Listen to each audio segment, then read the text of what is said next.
Hi everyone, welcome back. In today's video, I'm going to show you how to use the VLOOKUP function in Excel, step by step.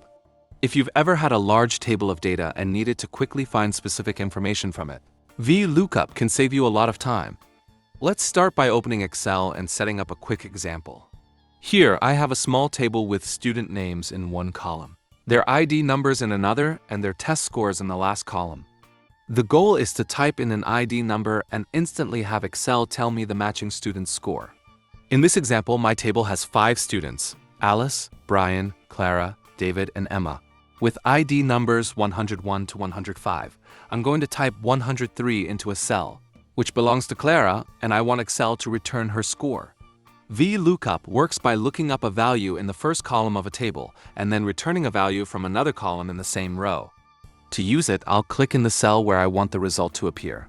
Type an equal sign, then VLOOKUP, and then an opening parenthesis. The first thing I need to enter is the lookup value. In my case, that's the cell where I typed 103. Next, I'll select the table of data, making sure the first column contains the IDs I want to search. After that, I enter the column number for the value I want to return.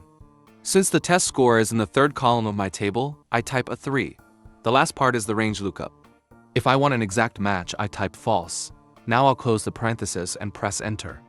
You can see that Excel instantly returns 78, which is Clara's score. If I change the ID number to another one from the table, Excel updates the score automatically. That's the beauty of VLOOKUP, it's quick and dynamic. One common mistake is selecting the wrong column index number or forgetting that the first column in your selection must contain your lookup value. Another is using true instead of false when you need an exact match. If you're using Excel 365 or Excel 2021, you can also try XLOOKUP, which is even more flexible and can search both left and right in your table. But for now, VLOOKUP is still one of the most widely used functions and worth mastering. So that's it for this tutorial. Now you can confidently use VLOOKUP to search and return data in Excel.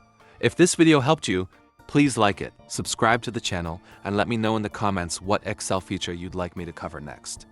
Thanks for watching.